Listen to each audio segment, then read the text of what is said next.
That's a pretty loaded question. I know, I'm sorry. I mean, I can maybe tell a little bit from my personal experience. So what helped me was a really good education in fluency disorders in general. And that has been a long time ago. So I went to a speech therapy school in the early 90s. So back then, of course, we learned a little bit about cluttering, but not much, because back then there was not so much known. But I developed a very general big interest in fluency disorders. And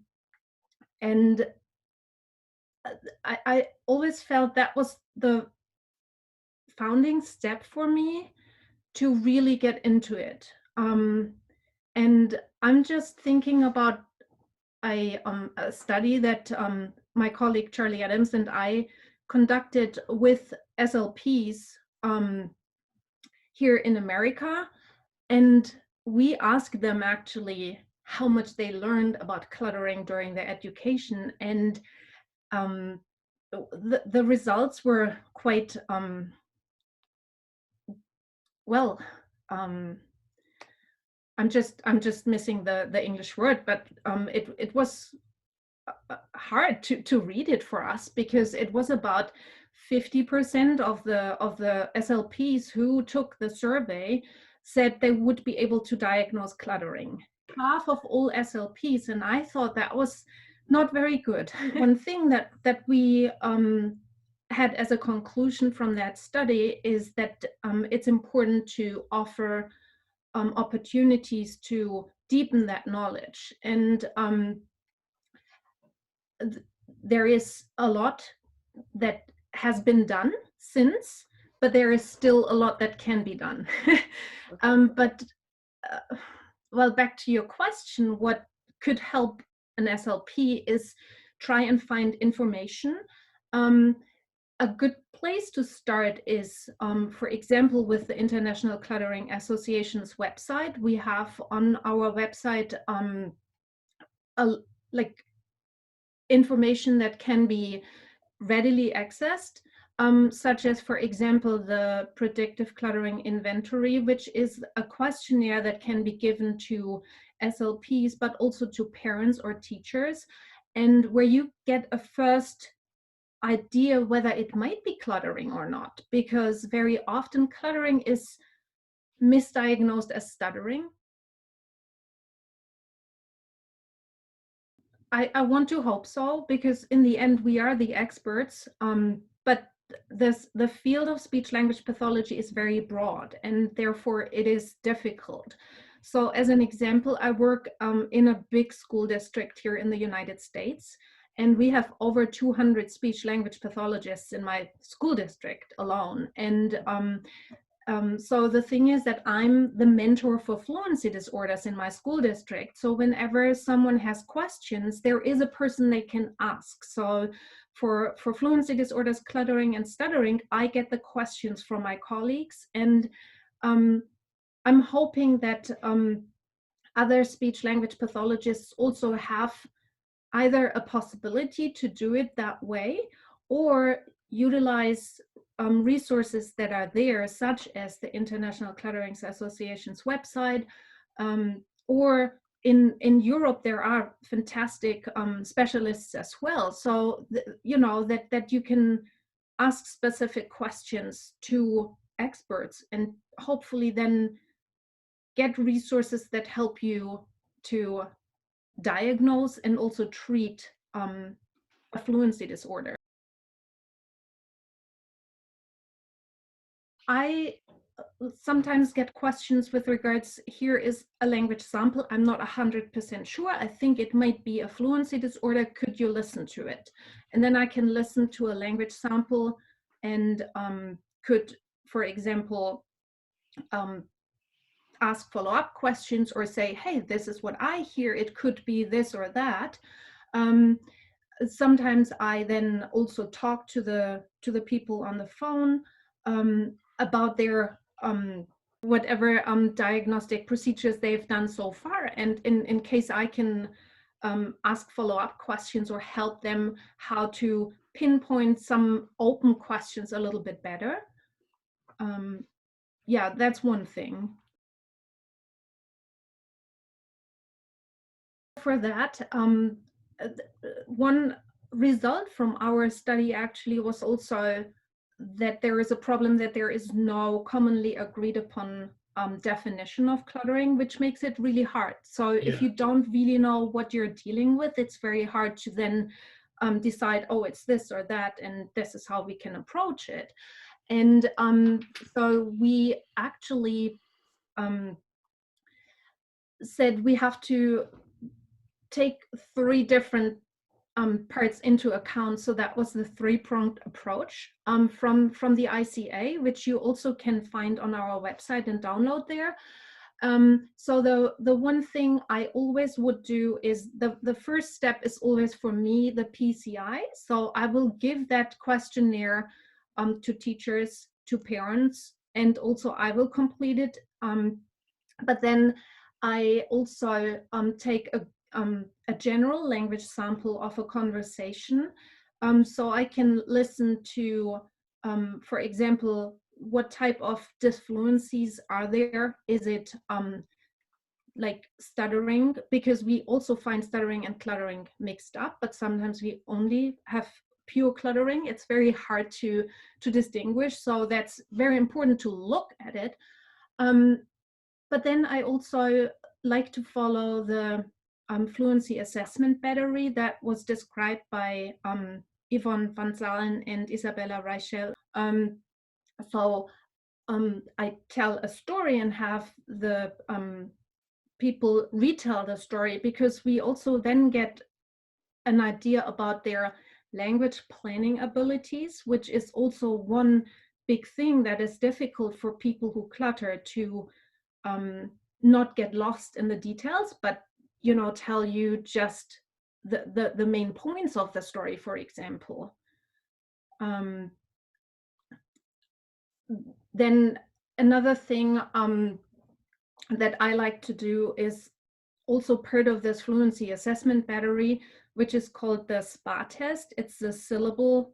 I just forgot what SPA stands for, but it's like you say multiple syllable words as fast but as accurate as you can, and then we will count how accurate it was, and it gives us also an idea whether, for example, the syllables are produced in the correct order or whether they are flipped or switched over, which is a also one of the symptoms that happens in cluttering, that sometimes the words are just mixed up within the words.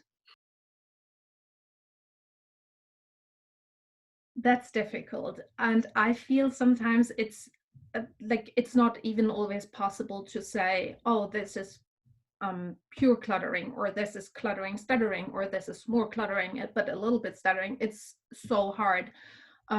For that, actually, my very first study related to cluttering was with fluency experts in Germany, and I showed them 6 samples of speech and had them to decide, was it pure stuttering, was it a mix of stuttering and cluttering, or was it pure cluttering? And even that that study showed it's nearly impossible. And these were fluency specialists that had, like, I think an average was 12 or 15 years of experience in fluency disorders. So and then in the end, what I'm saying, yes, it's important for us to be very precise with our diagnosis, because we want to really see what we are working with. But is it really important to know, oh, it's more cluttering or it's more stuttering? Or is it more important to find out, okay, this is what I see, this is what this person is doing. What can we do to then help to become more fluent, at least in situations where it's really important? Because yeah, we can't cure it. It's not something we can, give you the magic pill and magically it's gone. But probably there are some situations where, oh, here I really want to speak fluently. I want people to understand me easily. So I can use this technique and that helps me. So it's kind of like, it's not just you know, that I will give you lots of techniques and then kind of like, here you guys, but I always start with basically an identification phase, because it's important that I realize how well can people understand me, or when do they not understand me. And it's really hard. That's very difficult. I'm currently working with a student at my school, and this is really hard for him to realize, oh, people didn't understand what I just said, because to him it's very clear. So and this is also something that we will address throughout the therapy process, because if you, for example, talk to a person and then you can realize, oh, they look confused, or their answer doesn't really match my topic, then you realize, they might not have understood what I said. So then I try and reword it, or I try and say it, but I pay attention now to speak a little slower, or to speak a little bit more clearly, and so on and so forth. Because I bet if I'm telling you, okay, try and say whatever, give me an answer to a question and try and say it really nice and slow, you can do it, right? Yes. But the problem is to generalize that you cannot do it for the rest of your life, whatever you're saying. So I always start with the identification, because I feel that's one of the most important abilities to then being able to apply whatever technique works for you, because that's also different for each person. They are all individual. You know, everyone is different, and for me it might work to concentrate on speaking more slowly. For another person it might work concentrating on pre-planning what I'm saying, like with the language planning, if that's something I struggle with. And I'm just pulling up, I have an example here. So basically the two terms that I'm differentiating is syntactic cluttering, which means it's this is really the problems with the grammatical encoding, and also the word retrieval, and often at a fast speech rate. And then we have the phonological cluttering, which is the second type. And there is basically, this is where you find these word structure errors that I tried to explain earlier, where you might flip over syllables in the word. And so it's basically, you might also have syllable sequencing errors. And I've written down like an example sentence, which I got from a video, and basically that person wanted to say probably we will meet tomorrow, but they said probably we will tea tomorrow. Like the meet, the M was a T for the tomorrow, basically. I think everyone can slow down. I mean, and especially when you come to a session with me and we have a therapy session, I can get my students to slow down and to get a really good, you know, accuracy through the session. But that's not the goal. The goal is not to speak perfectly with me or to apply all your techniques with me. But what I'm doing a lot is I have them like first just on sentence level. It depends on how you know, where we are at, but we first start, for example, with very structured sentences, and I have them say the sentence, but then we record it and we actually calculate how fast was it.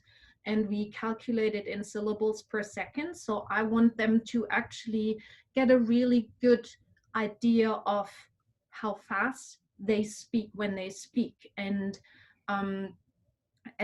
as soon as I'm getting more comfortable, or yeah, more accurate as well in saying, okay, this was, for example, 6 syllables per second. This is often a number I use with my students, because people who clutter can be really fast. Like I've calculated sometimes up to 9 or 10 syllables per second, which is very difficult also to understand and to produce, of course. And like studies have shown that teenagers until young adulthood would probably speak at around 5.5 syllables per second. That would be considered the average. So that's why I often use the 6 syllable per second with my students. And we want to calculate it and try and get to that number or below or slower. But then we also increase the difficulty of what they are saying. So at first it's probably just a sentence, but then we get in a conversation, or then we might get in a conversation where I'm a little critical of what they're saying and they have to defend what they want to tell me, which makes it a little harder, because if you're really into it, and you hear that now with me, I'm talking faster, right? So Yeah. and so that's one thing that we basically use that as an exercise to identify, but then also to modify when we say, okay, we will have a conversation now, but I want you to try to stay under 6 syllables per second. I have done it with some teenagers who have like cluttering and stuttering mixed, and I with one person who cluttered, who could do it, but for him the generalization, like when I was not there, was still difficult. Like it, and that would be the next step, you know, that they then can um you know, go out in their normal lives, and they have to observe them in certain situations, um, and it's, I mean, it's possible, but it's similar to what I said earlier. It won't always work, and that's why it's also so important to realize, the person didn't really understood what I said, so I might try again, or I might try with different words, or you know, use some of those techniques. So for example, for phonological, I would use multisyllabic words. And at first I would really start with the word level and have a list of, let's say, 3 or 4 syllable words, and try and say those really accurately. And I like to use a lot of recordings and play it back. But before playing it back, I will also ask them how was it, and to just help them to get better in their own perception. And then we still can listen to it, but it's just also good, if, because you don't always record yourself when you're in a normal conversation. And then using those multisyllabic words, I would then use those words in phrases, and again pay attention. And at first you can just use a phrase, and then you use maybe a sentence that is written down, so basically given, but then you use a self-generated sentence and have them try and make it more and more difficult to utilize those words and pay attention. For that, I also always do, through the identification phase, something that I also do with people who stutter, which is like a chart where we fill in where do we build which sound, so they know, for example, oh, for an alveolar sound, the tip of my tongue goes up, in the, like, the front of my tongue goes up, but then for the k sound, the back goes up. So you just develop a good awareness, because that's also difficult, and often also difficult for people who clutter, with the self-awareness, what are my articulators actually doing while I'm speaking? For word retrieval, I always find it helpful to try and access different roads. Like, for example, what category is it in? Or what sound does it start with might help to trigger the word, or how does it look like? So try and just help to get to the word through different means, so to say. Um, and then for the syntactic cluttering itself, I like to also work on a lot on what is the main idea, like what is really the important detail to support the main idea, and what is an unimportant detail, because often it might happen that a person is telling me like a personal narrative, so to say, about what they did the last weekend, but they get so lost in a couple of details that in the end I'm not really sure what actually happened last weekend, right? Work on that as well. Like, for example, yeah, who was there? What was the setting? What was the kickoff? What made it interesting? Things like that. So that also will help to structure basically the story, the narrative. I think pauses themselves are important, and to find a good place to put the pauses is very helpful. And I would say it's good for phonological cluttering as well, because if I'm speeding up and I'm having a too high rate of speech, then the pause also helps me to naturally slow down, and not just for organizing my thoughts, which is important for the syntactic, but also slowing down to take my time to actually say all the sounds the way they need to be said. Mm-hmm. Yeah, pause is a great thing, and I'm glad you mentioned it. Yeah, yeah. We start using pauses often when we practice with poems, because the poems often have natural pauses. But then I also try, especially when I work with my teenagers, I work in a high school, I try and get interesting reads, like, you know, something they are also interested in. And we sometimes then just mark the pauses and say, okay, this would be a good place to do a pause. And it's hard to put good pauses in that are long enough, because often they feel too long and they think, I can't leave like this long pause because it sounds weird. But when we then tape it and listen to it, actually it sounds all right, but it's hard.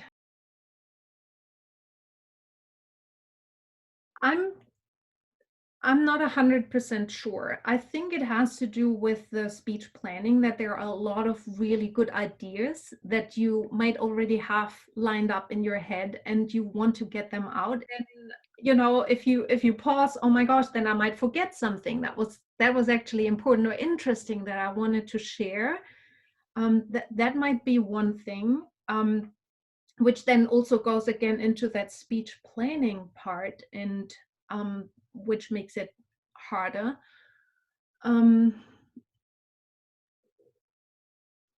Yeah, and I think generally pauses also always have the danger, if you pause, then someone else starts talking, but you weren't finished. I wasn't finished. I don't want to pause, because, you know, my sibling might then butt in and say something, and it's my turn right now. When I think of my younger clients or younger students, you know, they are happy when finally it's their turn to share, and they don't want to give that up. The first thing I always want every single person to know is what you want to say is super important, and I want to hear it. So that's the very first thing, because in my opinion, I want to hear what you have to say. And if either it takes longer because you stutter, or it takes me 2 or 3 times to find out what you said, because I might ask you to repeat it, doesn't matter, because it's important.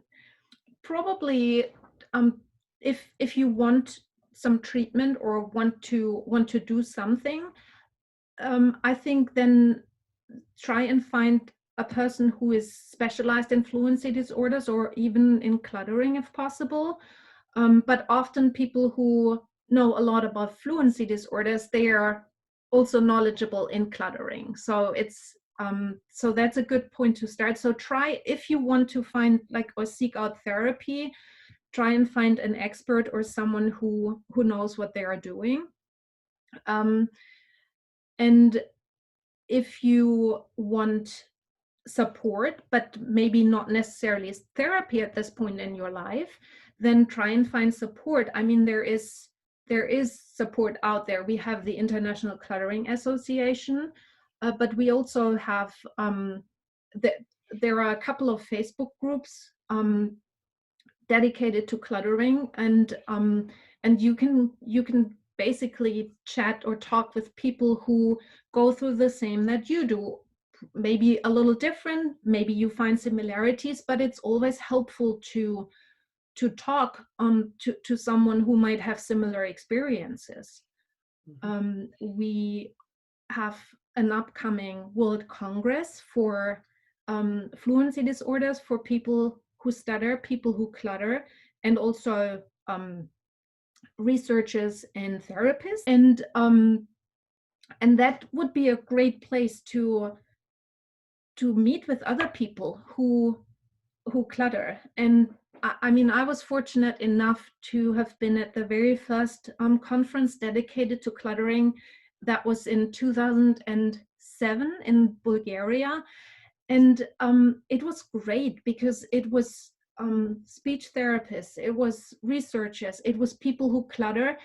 And I benefited so much from those conversations and interactions and getting information from all angles. That was wonderful. And I think that would be one important or great thing to do as well. It's difficult as well for parents to figure out what's going on. They probably realize, oh, for my child it's a little bit more difficult to get their thoughts across or to be understood, or maybe a teacher made a remark and said, oh, when Johnny is reading, it's very hard to understand him, or something like that.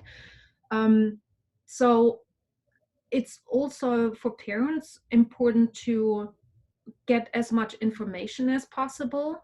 And I think even though, for example, not every speech therapist is like an expert in cluttering, they will still be able to say, oh, this goes in the direction of fluency disorders. And even if an SLP is not 100% sure, they then still can either reach out to a colleague or find out more information or point the parents in the right direction. So the good thing is, I feel that speech therapists are specialists in so many disorders. Like, it's very hard to be a specialist in all single one, but they can at least try and point you in the right direction.